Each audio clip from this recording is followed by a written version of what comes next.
Alors, bonjour tout le monde. Je vois qu'il est midi, donc je me permets de présenter notre conférencier. Alors, aujourd'hui, on a le plaisir d'écouter Daniel Moreau, qui est de l'Université de Sherbrooke. En fait, Daniel, il est actuellement professeur en didactique des sciences humaines au primaire au département d'enseignement au préscolaire et au primaire de l'Université de Sherbrooke. Il est également membre régulier du CRIFPE Sherbrooke et évidemment membre régulier du CRIFPE. Ces recherches portent sur le sentiment d'efficacité personnelle enseignant en contexte de formation à l'enseignement, ainsi que sur l'enseignement des sciences humaines au préscolaire et au primaire.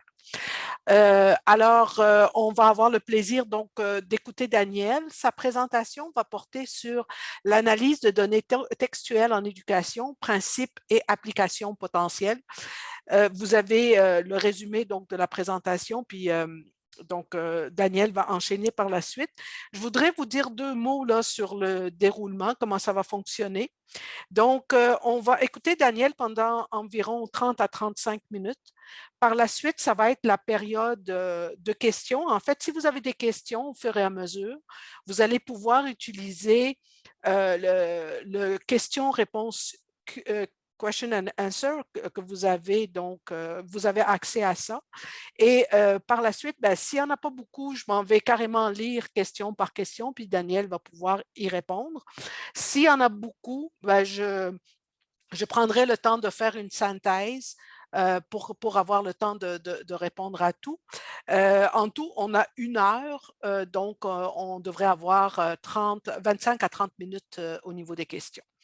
Je me présente à mon tour. Moi, je suis Sarson Lacan, je suis la directrice du CRIFPE Sherbrooke. Et évidemment membre régulière de Sherbrooke. Donc, je vous souhaite une belle présentation ce midi. Et puis, je vais fermer ma caméra de manière à ce que vous puissiez plus voir donc, la présentation. Vous ne pouvez pas prendre trop de place. Puis, je vous reviendrai donc pendant la période de questions. D'accord. Je vous remercie pour cette présentation. Donc, je vous remercie d'assister à ce midi information sur cette fois-ci l'analyse de données textuelles en éducation. Donc, je vais vous présenter les principes, puis globalement la nature de la démarche. Alors, dans un premier temps, l'analyse de données textuelles, qu'est-ce que c'est? Bien, c'est une manière d'analyser, c'est de l'analyse de contenu, mais qu'on réalise à l'aide d'opérations statistiques, suivant le principe d'association. Donc, ceux qui sont familiers avec les opérations statistiques, c'est un peu quand on a des variables, on veut voir leur mesure d'association, on va calculer le D de Cohen. Bien, on a appliqué le même principe, ou sensiblement le même principe, à l'analyse de données textuelles. Il y a plus qu'une façon de faire, il y a plus qu'une façon de concevoir la chose. Mon intention ici n'est pas de prôner une approche plus qu'une autre, mais de prendre en considération que pour plusieurs d'entre vous, c'est un sujet avec lequel vous n'êtes pas nécessairement familier. Donc, ma présentation est voulue là, générale, là, introductive, là, pour permettre à tout un chacun de se retrouver dans l'approche en question. Au niveau des disciplines d'ancrage, où on va en retrouver de l'analyse de données textuelles, bien, il y en a plusieurs.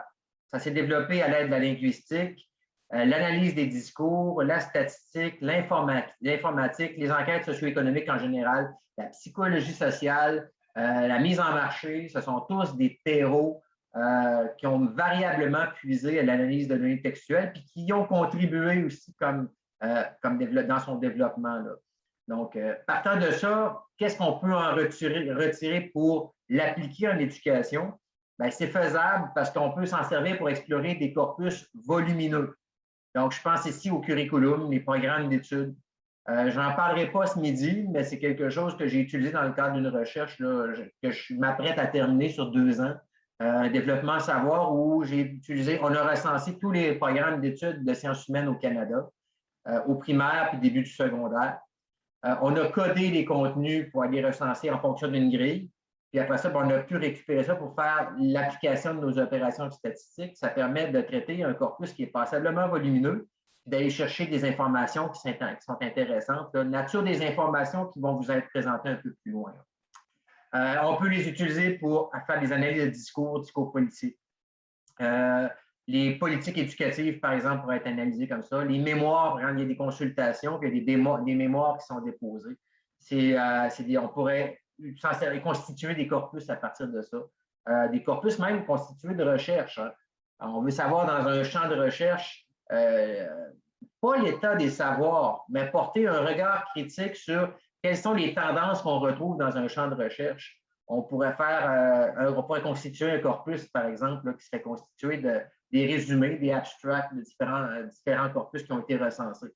On pourrait s'en servir pour identifier des objets spécifiques. Ce n'est pas dans l'optique de faire une synthèse de savoir. Ce n'est pas à ça que ça sert. C'est vraiment une optique d'enquête. Qu'est-ce qui se dit? Qu'est-ce qui se raconte? On peut s'en servir pour inférer ou induire des structures sous-jacentes. C'est un peu l'idée aussi. L'avantage, c'est qu'on va chercher une information qui n'est pas immédiatement explicite, mais qu'on peut rendre explicite avec des procédures. Dans ce cas-ci, par exemple, je pense à des attitudes, si on est dans le contexte d'enquête socio-économique, des attitudes, pas quelque chose qui se verbalise directement, des attitudes. Des idéologies, des représentations sociales, ça s'applique bien, là, cette approche-là, dans ce contexte d'enquête-là. Pour modéliser également, si on veut modéliser des pratiques, c'est-à-dire avoir une certaine masse de données, qu'est-ce qui est structurant dans nos données? On peut identifier des modèles à partir de ça, dépendamment des contextes. Je m'en suis servi dans ma thèse pour modéliser des pratiques enseignantes. D'enseignement, je me suis servi justement de cette approche-là. On pourra en reparler ultérieurement si vous avez plus de questions.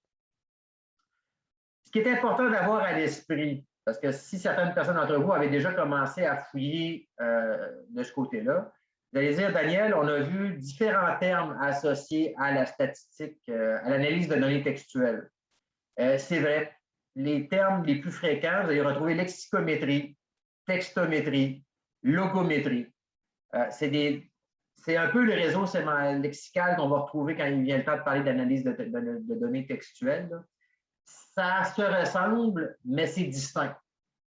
La lexicométrie, c'est fondé sur l'analyse de texte, mais l'analyse de texte conçue comme un ensemble de textes dans lequel on veut identifier des caractéristiques communes, des communalités et des spécificités dans le discours. Donc, je vais donner un exemple de résultat que ça donne, là. Un plan factoriel. Un plan factoriel en bas à gauche, vous allez voir, ça ressemble à ça. Ça permet de générer un nuage de points. Et chacun des points, c'est un mot. Donc, puis là, le nuage de points est traversé d'axes. On peut identifier, dépendamment de où se trouvent les locuteurs dans le nuage de points avec le discours apparenté, des points là, qui représentent des mots. Qu'est-ce qui permet de caractériser les positions des acteurs dans le nuage de points? Donc, c'est vraiment dans l'optique d'identifier des oppositions, des complémentarités, des spécificités. La textométrie, on s'intéresse davantage au tissu textuel pour définir des attirances. Des mots, par exemple, qui, on remarque, reviennent plus souvent avec d'autres mots dans un corpus en particulier. On peut identifier des contrastes dans un discours, mais c'est toujours dans l'optique dans un texte. Et là, le type de données que ça peut donner, là, par exemple, c'est un endogramme. Je vais donner un exemple en bas au centre. C'est le genre de données que ça va permettre de générer, le genre d'analyse que ça peut générer. Donc, des mots qui ont des parents qu'on va considérer comme étant plus proches. Puis quand on fait une analyse hiérarchique ascendante, là, on remarque que graduellement, ces mots-là se rapprochent parce qu'on peut les regrouper, les mettre en grappes. Donc, ça permet de générer un endogramme. Puis là, j'ai mis également une image, c'est la couverture d'un livre, sur l'analyse des données textuelles. On retrouve souvent sur Internet ce genre d'agrégat de mots-là qu'on retrouve sur leur page couverture, mais qu'on retrouve un peu partout, là, statistiques, enquêtes, techniques.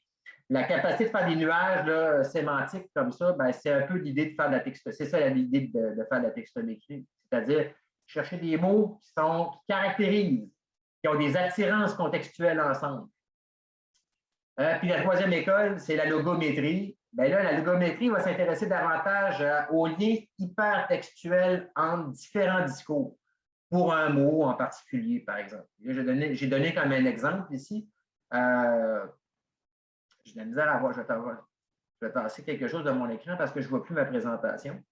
Donc, on va s'intéresser à le contexte et la régularité de certaines formes, certains mots dans différents discours pour voir si, en prenant différents textes, ça peut être les mêmes auteurs ou différents auteurs, comment les différents contextes font en sorte qu'ils se ressemblent ou ils se différencient. Dans ce cas-ci, par exemple, j'ai mis le résultat d'une enquête sur les discours des présidents américains lors de l'État de l'Union. Tu sais, quand ils font le discours sur l'État de l'Union, ben, il y a des analyses qui ont été faites sur les discours. Et là, on peut rassembler, en fonction de ce type de discours-là, on peut mettre dans un réseau les différents présidents américains. Donc, ça va être le type de données qu'on peut aller chercher avec de la logométrie. Si on veut être capable, là, ben, on peut regarder le schéma puis voir là, que, par exemple, Carter est dans son coin complètement en haut à gauche. Certains historiens l'ont qualifié de président ovni. Mais quand on regarde ce type de schéma, de plan factoriel-là, il ne faut pas se surprendre, c'est quelqu'un qui est difficile à mettre en réseau avec les autres. Donc, c'est un peu le genre de choses, là, le genre de données qu'on peut aller chercher avec la logométrie. Donc, concrètement, qu'est-ce que ça... Oups! Concrètement, la démarche d'analyse de données textuelles, comment ça fonctionne? Pour en faire, je vais mettre en relief la nature de la démarche au cours des prochaines pages, puis également quelques principes à avoir à l'esprit. Vous allez voir le cas échéant si ça rejoint ce que vous voulez faire ou pas. En le regardant dans le contexte de sa démarche, bien sûr. Parce que, dépendamment des objets de tout un chacun, les démarches changent un petit peu, mais grosso modo, c'est un peu, vous allez voir les 4 étapes, là, ça rejoint l'essentiel d'une démarche de recherche assez conventionnelle. Donc, pour faire de l'analyse de données textuelles, la première des choses, c'est que ça prend toujours un problème. Je le mets en relief parce qu'il peut être tentant de dire je constitue des corpus sans trop avoir de problème spécifique, puis on va les soumettre à l'analyse, puis on verra ce que ça donne. Ce n'est pas la bonne façon de le voir. Généralement, ça entraîne des difficultés, soit au niveau du traitement, mais surtout au niveau de l'interprétation des données. Donc, d'avoir une idée claire de ce qui est le problème. Par contre, le problème, il peut être variable dans sa nature. Il peut être exploratoire. C'est-à-dire que vous voulez constituer un corpus à l'égard duquel vous êtes capable de dire on va y aller d'une approche exploratoire sans définir, on a une question de recherche, là, puis on a des critères, mais on va explorer notre corpus en fonction d'une question de recherche. Vous pouvez également y aller avec une approche qui est ciblée dans le contexte d'une enquête sociodémographique. Là, dans ce cas-ci, vous avez votre problème de recherche, mais vous devez constituer vos corpus en récoltant vos données. Bien là, les questions deviennent très, très importantes. Parce que plus vos questions sont bien formulées et bien libellées et articulées à votre problème de recherche, meilleures sont les données récoltées et plus simple ou plus cohérente sera l'interprétation des données. Donc, si vous êtes dans une approche exploratoire, par exemple, un truc que j'ai fait, là, le débat sur l'enseignement de l'histoire nationale, j'ai fait une analyse des recommandations curriculaires relatives à l'enseignement des sciences, l'enseignement de l'histoire au secondaire. Bien là, je me suis dit, mon problème, c'est est-ce qu'il y a convergence, divergence entre les orientations? J'ai posé une question qui est traitable avec l'analyse de données textuelles. J'ai également fait une enquête sur les attributions enseignantes. J'avais été voir des enseignants, je leur demandais de faire des attributions pour comprendre leur représentation du processus d'apprentissage. Là, mes questions étaient très libellées en fonction de mon objectif, de cet objectif-là. Ça, c'est pour le problème. Ensuite, pour le deuxième niveau, il faut constituer des bases de données textuelles. Il faut constituer des corpus. 2 principes à avoir à l'esprit. Une intention de lecture, c'est-à-dire que c'est quoi mon objet? Je le répète, la tentation de constituer des bases de données pour constituer des bases de données peut être grande. Une base de données n'a pas de sens en dehors du problème auquel on s'intéresse. Donc, premier principe, c'est-à-dire que si je constitue une base de données, est-ce que la base de données est vraiment en lien avec mon objet? Puis ce qui définit mon objet, ses fondements. Si oui, on peut aller de l'avant, sinon, il faut revenir en arrière pour faire des choix judicieux.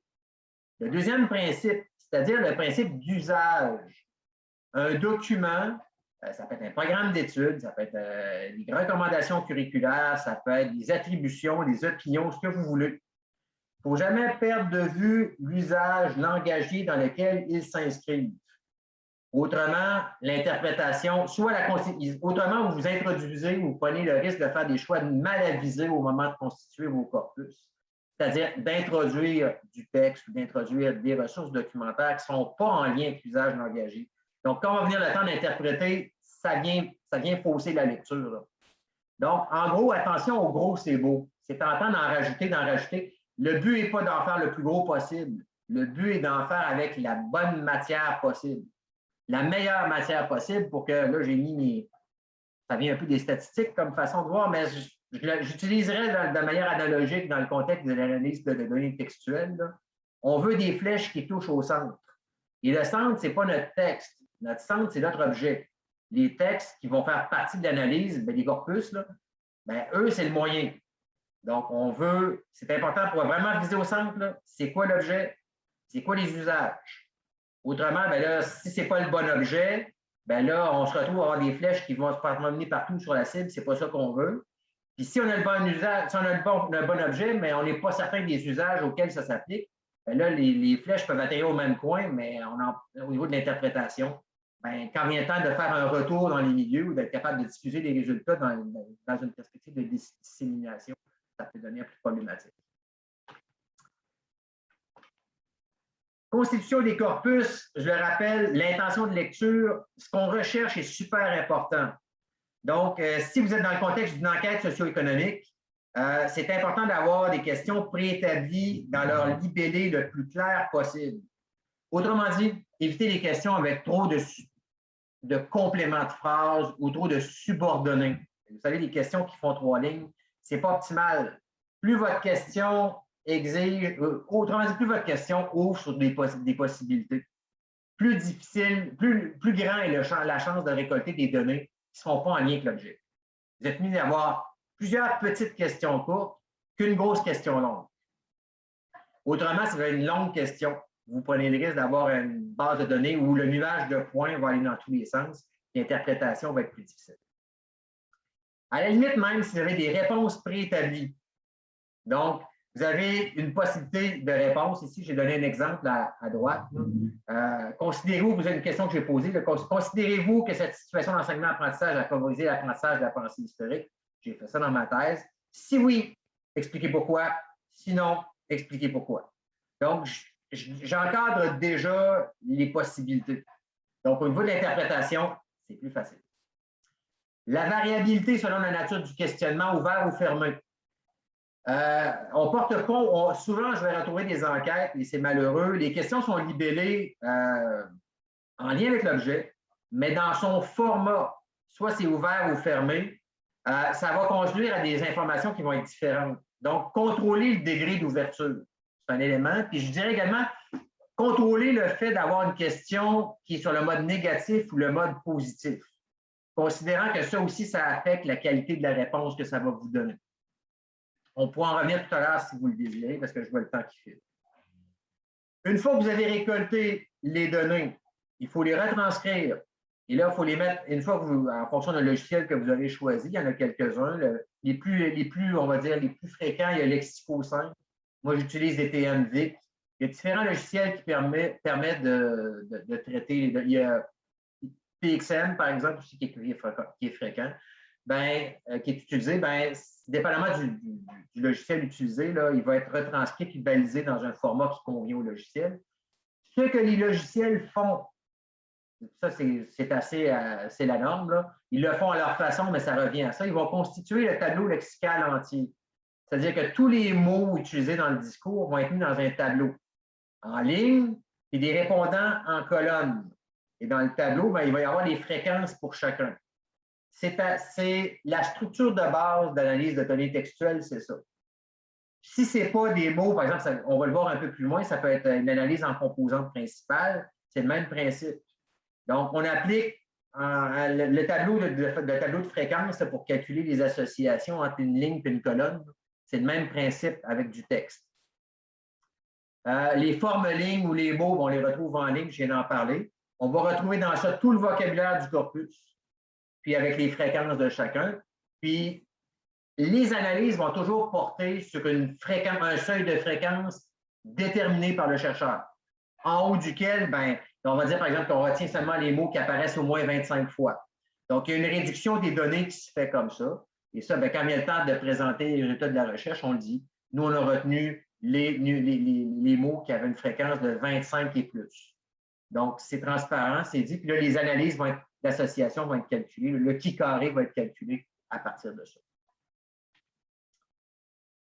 Les unités d'analyse, ben là, ça aussi, ça peut varier d'un logiciel à l'autre et selon vos préférences. Vous pouvez décider de garder, par exemple, l'ensemble des mots. Ce qu'on appelle un mot, entre guillemets, c'est l'ensemble des formes graphiques séparées par 2 espaces blancs. C'est aussi simple que ça. Alors, soit vous décidez de les garder tels quels, soit vous décidez de les lématiser. Certains logiciels ou certains outils permettent de lématiser automatiquement les mots d'un corpus, par exemple. C'est-à-dire les ramener, les dégager de leur flexion. Donc, tous les verbes sont ramenés à le verbe avoir, là, j'ai eu, tu as, il a, ben, on les ramène à la forme avoir.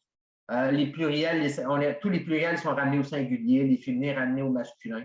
C'est quelque chose qui est possible, qu'on peut, à ce moment-là, réaliser des opérations sur un discours lématisé. Ce n'est pas obligé non plus. Vous pouvez garder, moi, je suis quelqu'un qui, dans sa pratique, va garder les formes dans leur usage naturel, considérant que du singulier et du pluriel ne vont pas nécessairement dire la même chose dans un contexte.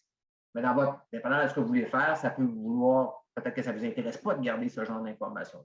Alors, on peut automatiser le processus de lématisation. Ces années-ci, il y a des logiciels qui existent pour ça. Puis, partie du discours, les mots en fonction de leur catégorie grammaticale. Également possible aussi, mais ça, c'est plus de l'ordre de la textométrie, là, garder seulement des mots en fonction de leur catégorie grammaticale. Donc, on peut s'intéresser vraiment au texte et à la structure là, de la grammaire au sein d'une phrase. C'est quelque chose qui se fait aussi pour ceux qui s'intéressent plus à la linguistique. Puis, en gros, un tableau lexical entier, ça ressemble à ça. Alors, ça fait la liste de tous les mots avec les fréquences pour chacun. Mais dans ce cas-ci, dans ce corpus-là que je vous présente, ben, c'est comme si j'avais seulement 4 sujets parce que j'ai 4 critères d'analyse dans ce cas-ci. Au niveau toujours dans les méthodes de traitement, ben, au niveau des opérations statistiques, il y a deux grandes approches possibles. Je vais vous en présenter, je vais présenter les méthodes factorielles parce que c'est une présentation d'introduction que je vous fais actuellement. Ce n'est pas un cours complet. Là. Mais c'est d'avoir à l'esprit qu'au niveau, une fois les opérations statistiques appliquées, on se dirige soit vers un dendrogramme ou soit vers un nuage de points. Dans ce cas-ci, je m'oriente vers le nuage de points.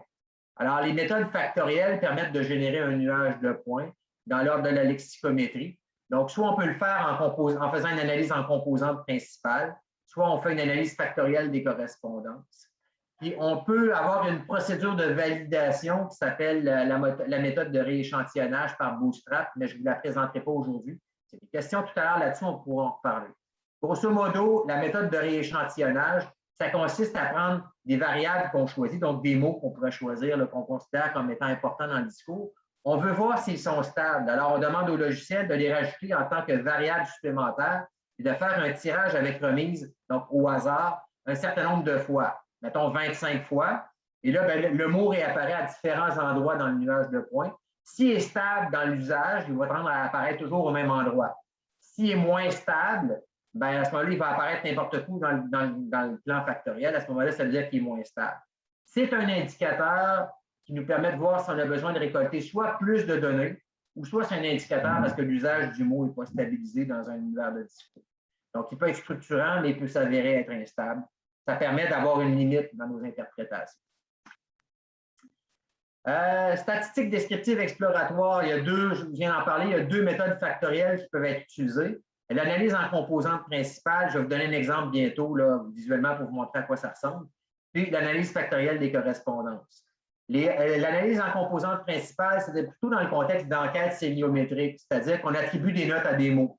Par exemple, moi, je fais une enquête sur le sentiment d'efficacité personnelle. Je demande aux répondants, par exemple, enseignants, sentiment d'efficacité personnelle enseignant, je demande à mes répondants, sur une échelle de 1 à 3, peux-tu me dire, si je te dis tel mot, peux-tu me dire à quel point tu as une adhésion par rapport à ce mot-là? Donc, on attribue une note à un mot. Ça, on peut le projeter sous la forme d'un nuage de points. L'analyse factorielle des correspondances, bien là, ça va être plutôt dans le contexte d'enquête lexicométrique, comme je vous ai montré tout à l'heure, avec un plan factoriel, un nuage de points. En composante principale, on peut le représenter aussi dans un nuage de points, mais il y a moins de points. Encore, l'analyse factorielle des correspondances, c'est pour tous les mots qu'on a soutenus dans le discours, qu'on a retenus pour analyser le discours. Et là, c'est dans le contexte où on va vraiment avoir un nuage de points complet qui est plus pointu, puis qui va exiger un peu plus de travail d'analyse pour identifier des mots les plus structurants. C'est le même principe, on a une table de contingence qui va croiser les variables là, sur le même principe de l'analyse en composantes principales. Un exemple ici d'analyse en composantes principales, ben, par exemple sur le sentiment d'efficacité personnelle enseignant, j'ai trois dimensions que je veux évaluer chez mes stagiaires, ben, ce n'est pas mes stagiaires, mais mes étudiants en formation sur leur sentiment d'efficacité personnelle. Je peux le projeter sous la forme d'un nuage de points. J'ai un questionnaire. Ils ont rempli le questionnaire avec une échelle de Thurstone. Et là, ben là, je leur demande, à la lumière des réponses que j'ai obtenues, je peux projeter ça sous la forme d'un nuage de points. Mais là, j'ai très peu de points dans mon plan factoriel. C'est leur réponse par rapport à chacun des items du questionnaire. Et là, je peux identifier des positions. Je pourrais récupérer avec ça, puis le croiser avec un discours que je n'ai pas encore analysé, mais que j'ai commencé à recueillir, sur leurs commentaires par rapport aux items. C'est-à-dire, pouvez-vous m'expliquer pourquoi vous avez répondu telle chose à tel item? Bien là, je peux récupérer mon analyse en composante principale, récupérer mon analyse factorielle qui est sur leur discours, et regarder si je retrouve les mêmes positions dans le plan factoriel. Dans ce cas-ci, je remarque que l'engagement va être dans la position supérieure là, positive du deuxième axe, mais plutôt centré au premier axe. Le premier axe étant l'axe horizontal. L'engagement et la gestion de classe se retrouvent plus à droite sur mon premier axe. Ça peut vouloir dire quelque chose. L'analyse des discours qu'ils m'ont donnés me permettrait d'éclairer ça. Ça me permet, autrement dit, de croiser mes données et d'avoir un rapport là, sur mon objet. Si je fais une analyse de factoriel des correspondances, bien là, je parlais tout à l'heure de mon enquête sur le débat concernant l'enseignement de l'histoire nationale. Bien là, j'ai analysé des recommandations curriculaires. Mes recommandations curriculaires, bien là, vous voyez que ça donne un nuage de points qui est passablement plus dense, même si j'ai retenu un seuil de fréquence relativement, je n'ai pas tout gardé le discours, là, mais je suis capable d'identifier des tendances là, dans mon plan factoriel avec, là, il est marqué Beauchemin, mais Beauchemin, c'est le nom d'un rapport, le rapport Beauchemin, qui est celui qui a amené à la révision du programme qu'on connaît actuellement au secondaire, l'enseignement de l'histoire. On voit qu'il se distingue vraiment des précédentes recommandations curriculaires qui étaient en lien avec l'ancien programme. Je peux avoir un regard critique sur la chose. Mais mon corpus a été constitué vraiment de recommandations curriculaires pour avoir, et non des programmes, pour avoir un discours, là, une analyse qui est ciblée sur mon objet. Il est possible également d'utiliser des méthodes de classification, j'en ai parlé tout à l'heure. C'est plus utilisé dans la perspective de la textométrie avec une représentation graphique qui change un petit peu. Dans ce cas-ci, on aura moins des plans factoriels, mais plus des dendrogrammes. Je ramène un exemple là, qui est tiré d'une thèse d'un collègue en didactique des sciences humaines, qui, lui, a fait de l'observation en classe, puis a rempli une grille. En remplissant sa grille, bien, il voulait savoir quelles étaient les proximités entre les éléments de ces observations. Bon, ben, illustrer, écouter, observer, une plénière dialoguée, poser des questions, répondre aux questions, faire un récit dialogué, utiliser le TBI. Donc, des éléments de sa grille d'observation pour voir s'il y avait des proximités. Puis, de fait, on voit qu'il y a des familles qui se distinguent. Là. Il y a deux grandes familles qui consistent à mettre la section en vert et la section en jaune dans son tableau. Donc, illustrer, écouter, observer, faire une famille d'interventions, présenter des consignes et présenter un problème que l'enseignant amène en classe et que les élèves travaillent dessus. Ça fait une autre famille également qui est distincte. Il y en a une troisième qui est en rouge avec la plénière dialoguée. Donc, ça lui permettait de dire, c'est modéliser les pratiques enseignantes. On va retrouver deux familles de dendrogrammes, donc de classification, soit la classification hiérarchique ascendante ou descendante. Dans le cas que je vous présente, dans le dendrogramme qui est présenté à l'écran, elle est ascendante. Donc, on voit que le logiciel fait du calcul de proximité. Qu'est-ce qui est le plus proche dans le plan? On les rapproche, là, ça permet de faire une rencontre à un moment donné.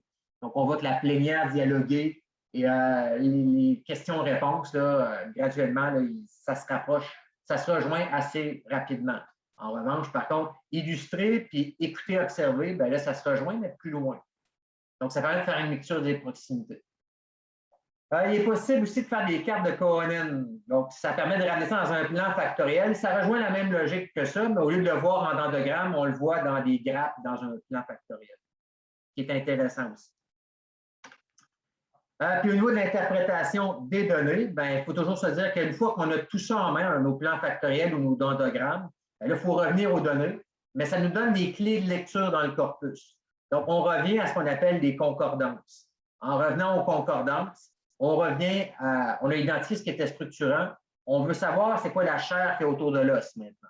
Donc, on retourne au texte. Autrement dit, on retourne à nos corpus. Donc, on y revient soit localement, ça peut être soit dans le contexte de la phrase ou le contexte du paragraphe, en ayant une intention de lecture. On sait c'est quoi qui est structurant. Ou on peut le faire globalement, c'est-à-dire qu'avec ça en main, comment on peut identifier ou juger ou porter une interprétation sur des types de discours, des types de textes. Sur un genre textuel, si vous travaillez d'un point de vue de la linguistique, par exemple. Mais toujours en ayant à l'esprit que ce qui nous intéresse, c'est des proximités, des oppositions linguistiques. Une fois qu'on a fait nos analyses, là, on est outillé pour interpréter ça. On est capable d'identifier des caractéristiques de nos corpus. Qu'est-ce qui distingue un corpus plus qu'un autre? Puis même à la limite, d'identifier dans chacun de nos corpus des sous-ensembles. De regarder un autre corpus en disant, bien là, on s'attend à retrouver ça, ou si on l'a analysé, on est capable de les mettre en lien, donc mettre en lien les corpus. Il y a différentes façons d'y revenir aussi concrètement. Donc, il y a des matières qui sont plus synthétiques, il y a des manières qui sont moins synthétiques. Au niveau des approches plus synthétiques, bien, faire le simple relevé de termes, c'est-à-dire qu'on demande à notre logiciel de nous dire, bien, donne-nous tout ce qui est en lien avec ce terme-là, donc les concordances en lien avec le terme. Disons le terme, je sais pas, liberté. Et là, vous demandez au logiciel de vous sortir là, toutes les concordances.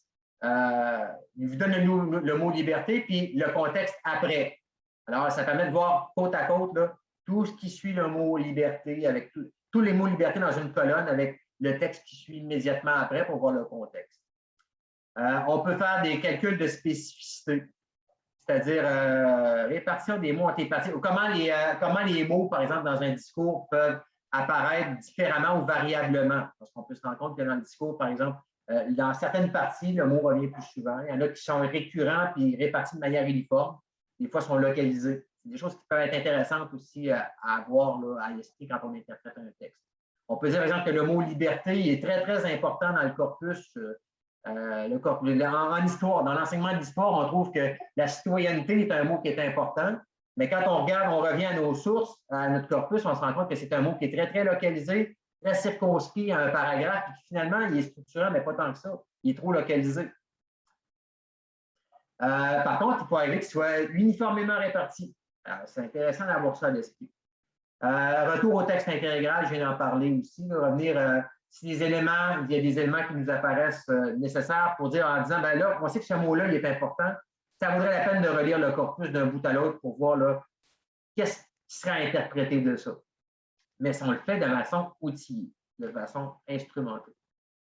Les unités séquentielles simples, on peut également utiliser les segments répétés. Les segments répétés, c'est des mots qui viennent généralement ensemble. Ils peuvent des fois être entrecoupés. On peut se rendre compte que le fait que ces mots-là reviennent à peu près systématiquement, ensemble, ça veut dire quelque chose. Je ne sais pas moi, éducation et la citoyenneté. Est-ce que l'expression, on voit le mot citoyenneté qui est concentré, mais les mots, le segment répété éducation et la citoyenneté revient systématiquement. Là, ça peut vouloir dire autre chose. Autre chose que, par exemple, citoyenneté. La citoyenneté, on peut décider que dans le discours, les auteurs la définissent d'une certaine façon, mais quand on regarde le reste du corpus, c'est drôle, éducation et la citoyenneté revient en segment répété, puis là, on semble vouloir dire autre chose. Ça peut vous mettre la clé la puce à l'oreille.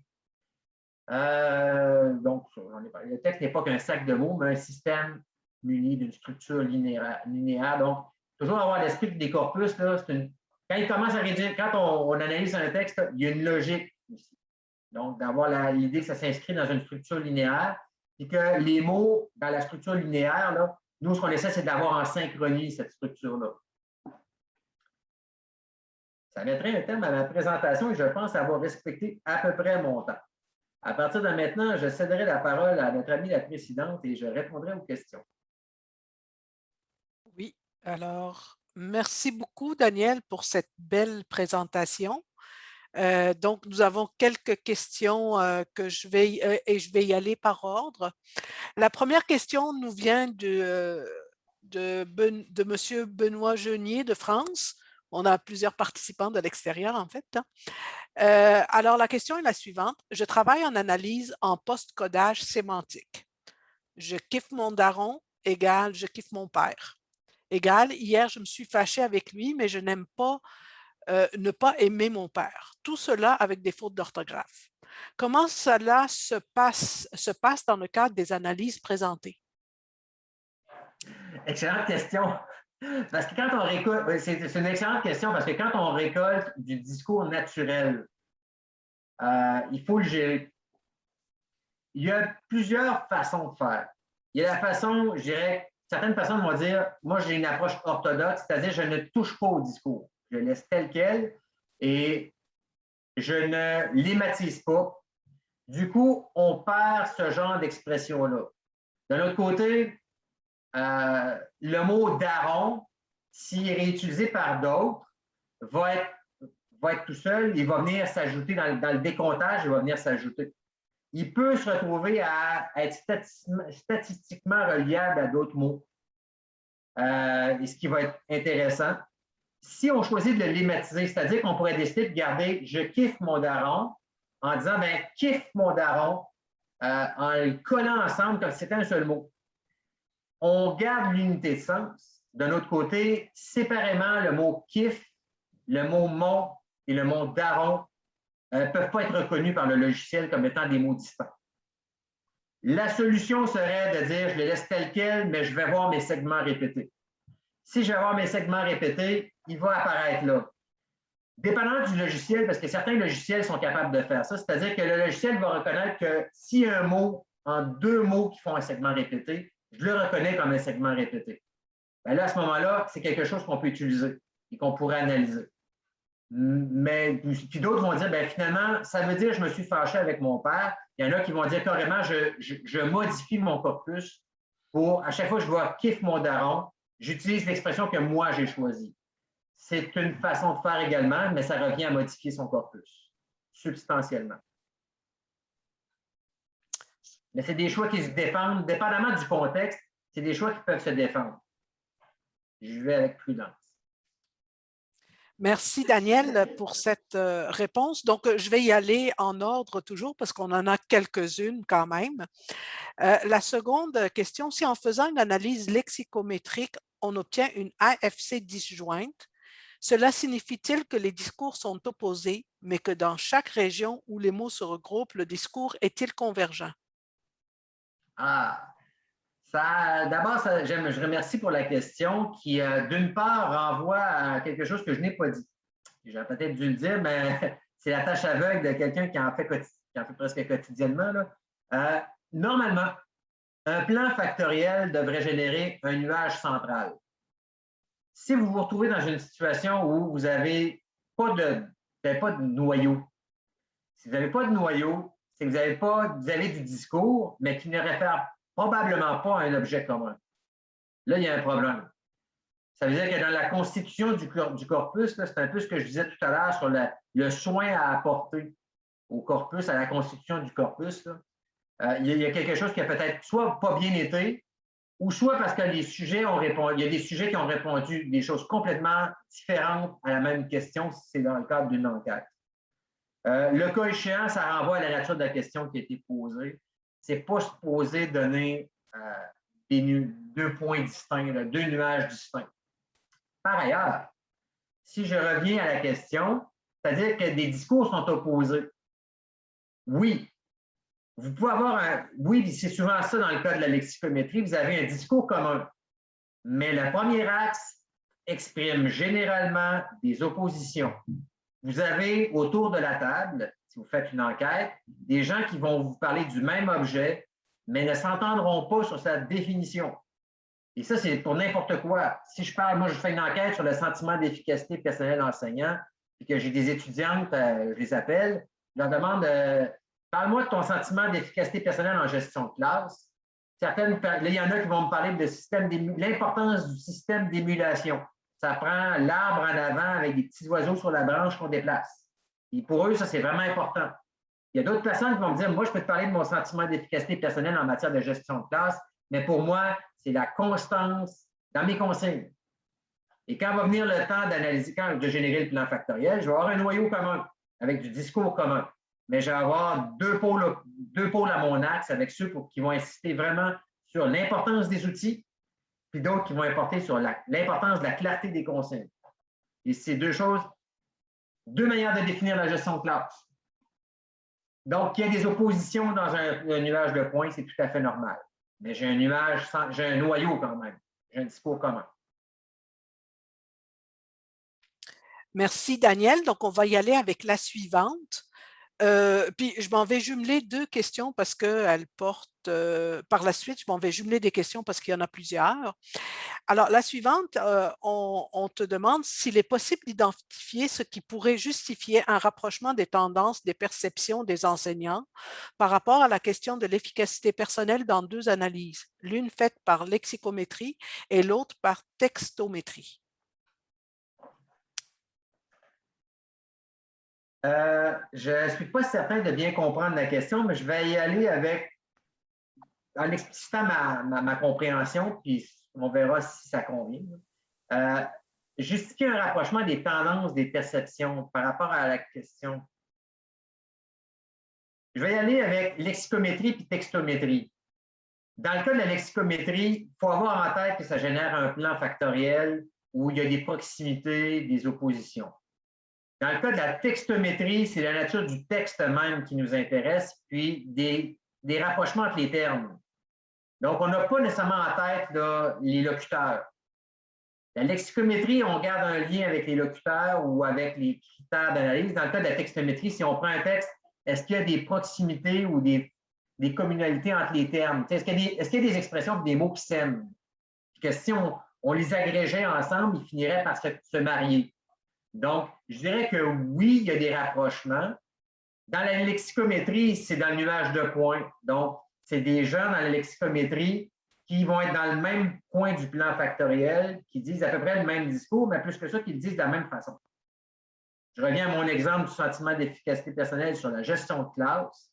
Vous avez des personnes qui vont être fortement en accord avec le principe que ça prend un bon système d'émulation. Puis de l'autre côté, vous allez retrouver des gens qui vont dire le système d'émulation, c'est important, mais c'est plus périphérique, il n'y a rien de mieux que des bonnes consignes. Donc, dans le plan factoriel, on va retrouver là, on va dire des rapprochements. Là, je vois le mot rapprochement, c'est comme ça que je l'interprétais. Dans le cas de la textométrie, là, je ne pourrais pas retrouver cette information-là. Oui et non, c'est-à-dire que là, je ne pourrais plus identifier nécessairement mes sujets.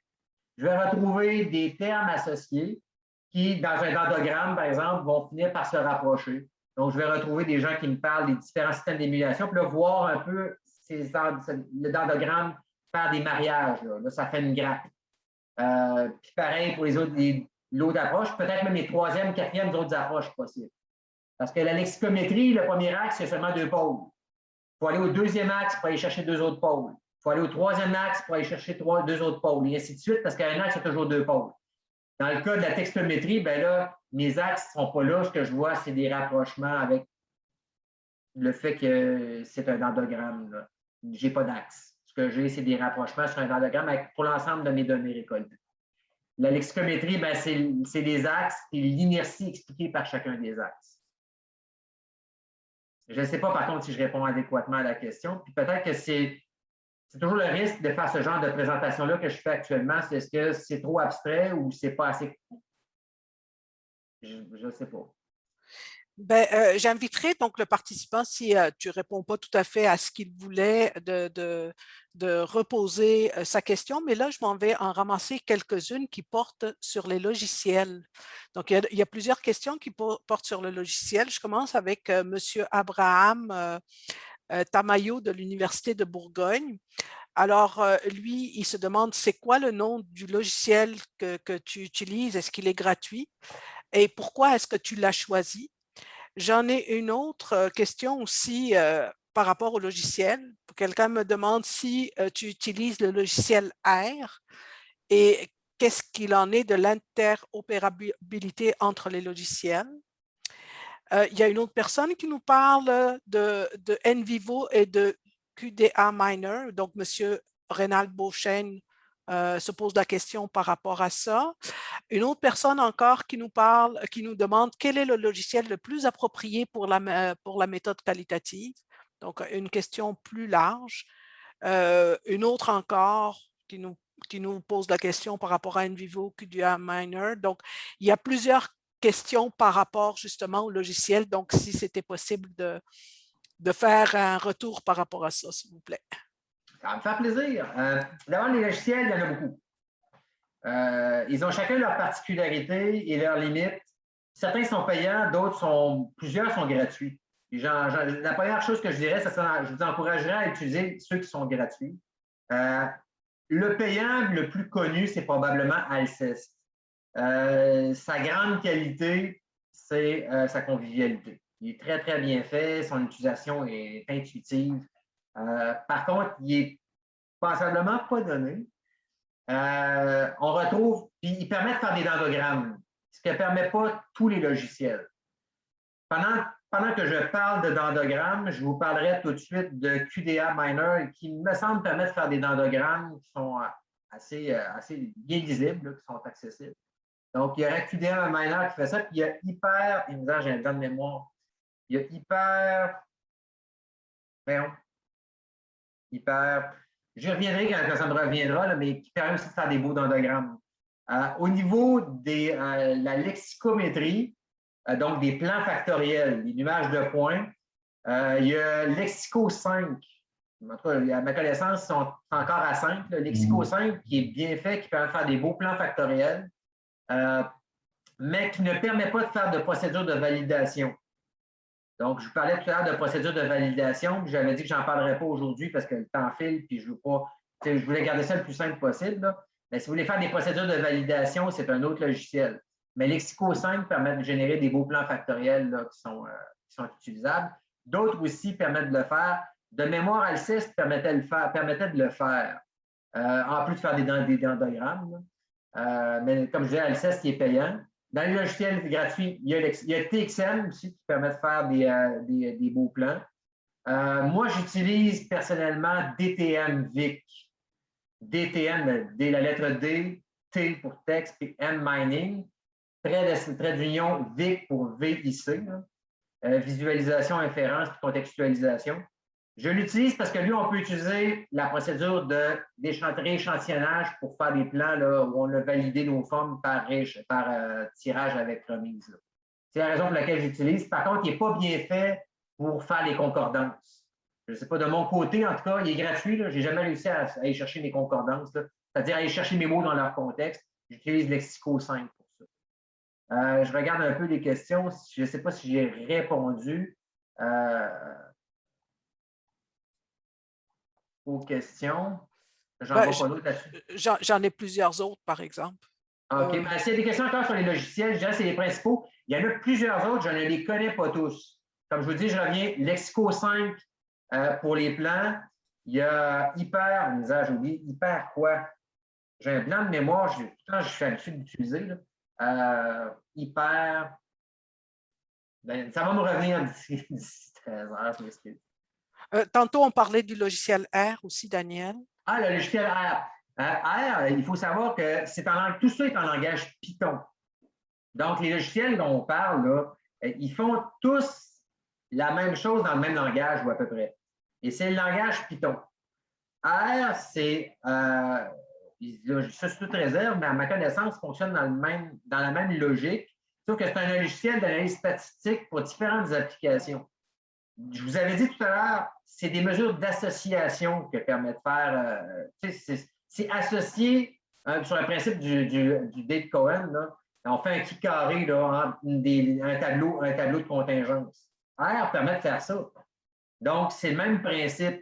C'est juste que personnellement, je le trouve moins convivial. La caractéristique est là, mais le principe est le même. C'est une mesure d'association. Toujours par rapport au logiciel, on te demande par rapport à NVivo.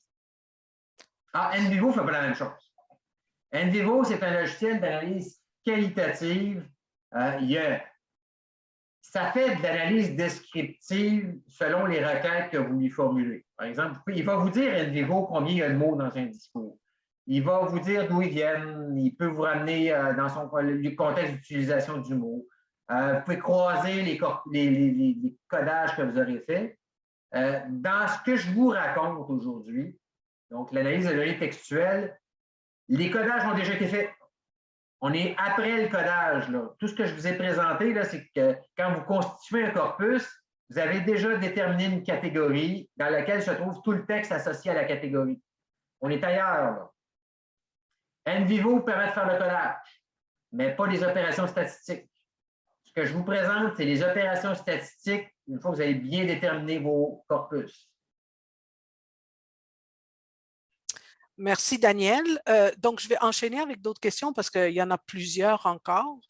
Alors, la suivante, dans une recherche qualitative, est-ce qu'on peut appliquer l'analyse de données textuelles sur le corpus retranscrit à partir des entretiens? Si oui, comment?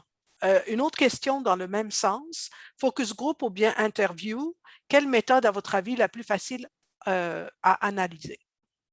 Je vous remercie pour ces questions qui, oui, sont pertinentes dans le contexte de ma présentation et sur laquelle je n'ai pas ouvert. C'est un peu intentionnel, je n'aurais parlé longtemps de ça. Tout ça, là, ce que je vous ai présenté tout à l'heure, c'est très technique. Puis c'est à l'intention, ben, c'est très technique. C'est les principes généraux pour comprendre les opérations. Mais là, dans le contexte d'une démarche, vous avez récolté de la donnée. Je prends, par exemple, pouvons-nous utiliser ADT pour le corpus retranscrit à partir d'entretien? Je veux dire oui.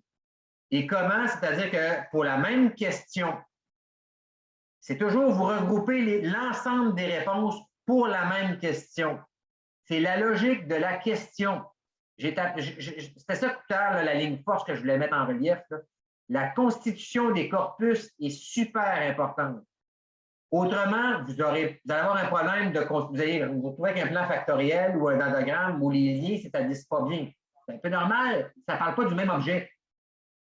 Il faut toujours que ça parle du même objet.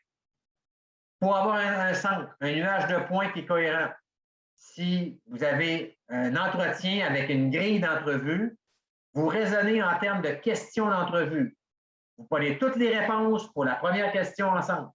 Toutes les réponses pour la deuxième question, toutes les réponses pour la troisième question. Et autant que possible, parce qu'il y a des fois, je vois ça, là, on ne s'amuse pas à croiser des corpus. On ne s'amuse pas à constituer des corpus en disant ça serait le fun de mettre ça, ou ça serait bien de mettre ça. Vous avez posé 7 questions-là, vous avez obtenu 7 réponses-là. Commencer à faire des manipulations, c'est quelque chose que je décommande fortement. J'espère avoir répondu à la question. On va y aller avec la suivante, puis je ne pense pas qu'on aura le temps de tout répondre à tout le monde, mais on va essayer d'aller un peu plus rapidement. Daniel, s'il vous plaît. Ouais. Une question intéressante, ben, même les autres aussi, et tout était intéressant, qui relie ces analyses-là au Learning Analytics. Donc, la question est la suivante. Toutes ces méthodes sont utilisées a posteriori par un chercheur.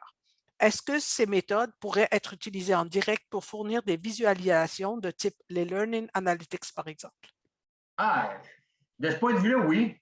En fait, j'en ai pas parlé tout à l'heure, mais tout ce qu'on appelle l'apprentissage automatisé, y compris des langues, c'est un peu ce que ça fait. C'est quelque chose qui se fait, qui est intégré par l'industrie des communications de manière assez systématique.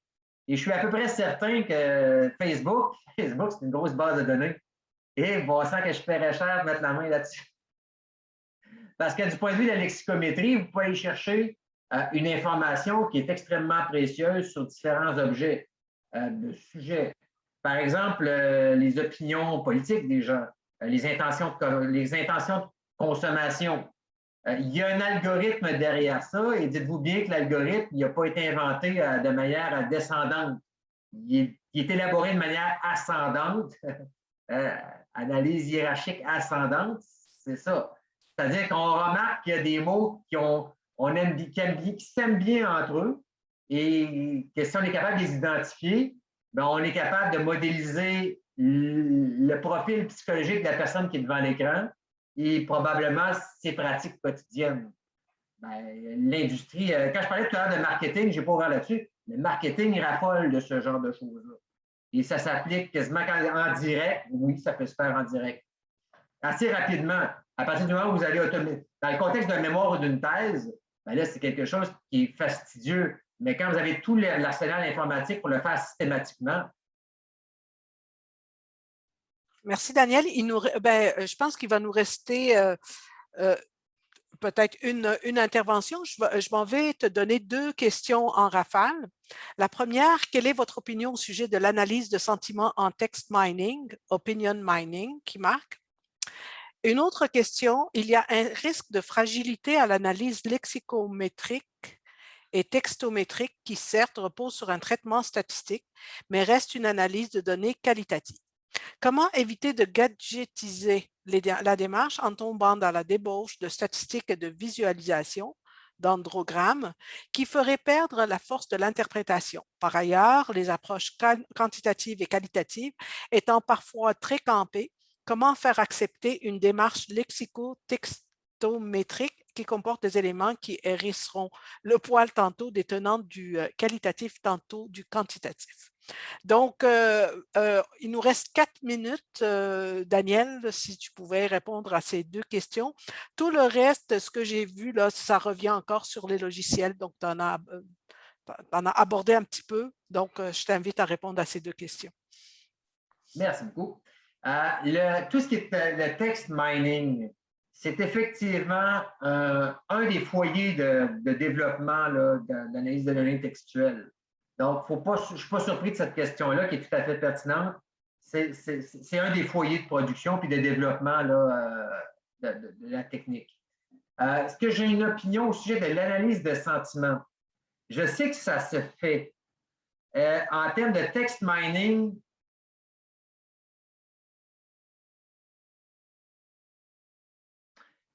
dans le sens qu'on irait chercher des corpus massifs. Parce que le text mining, ça s'applique à des corpus qui sont massifs au point qu'on ne peut pas les lire d'un bout à l'autre. Je suis moins à l'aise de répondre à cette question-là parce que je n'en fais pas.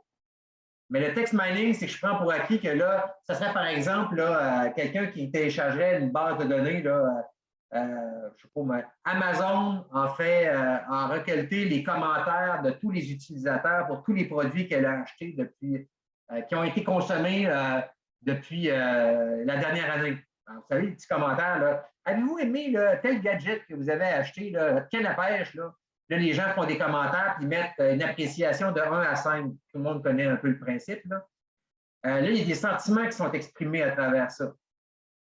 Le text mining permet de faire ça. En principe, on peut identifier des sentiments, oui.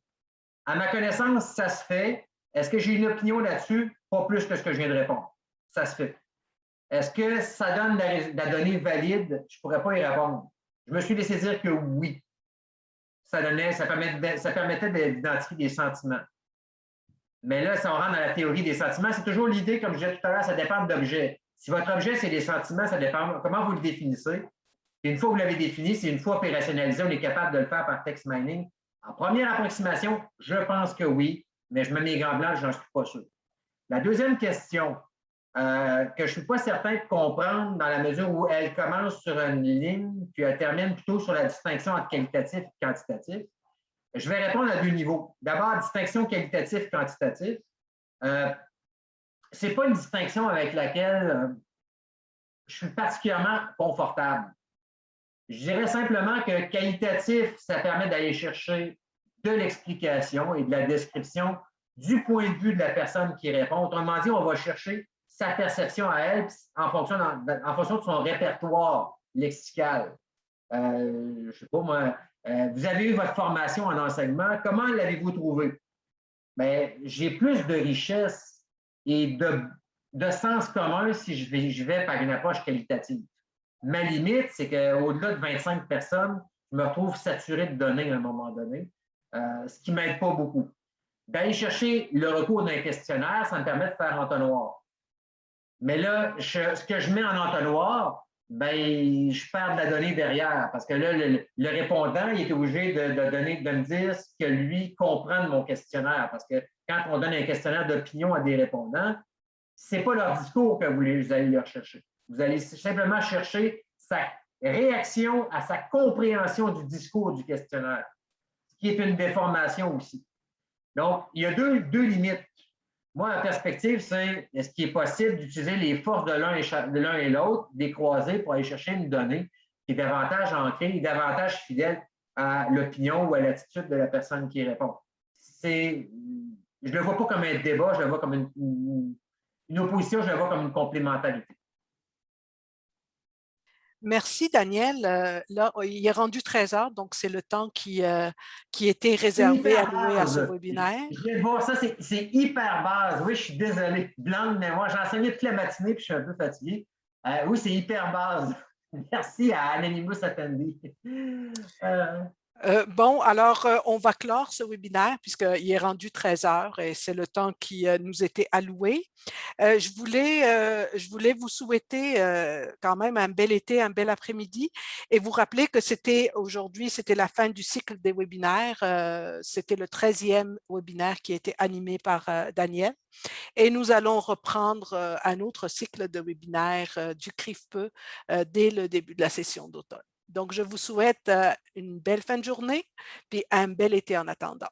Merci beaucoup. Au revoir. Merci à tous.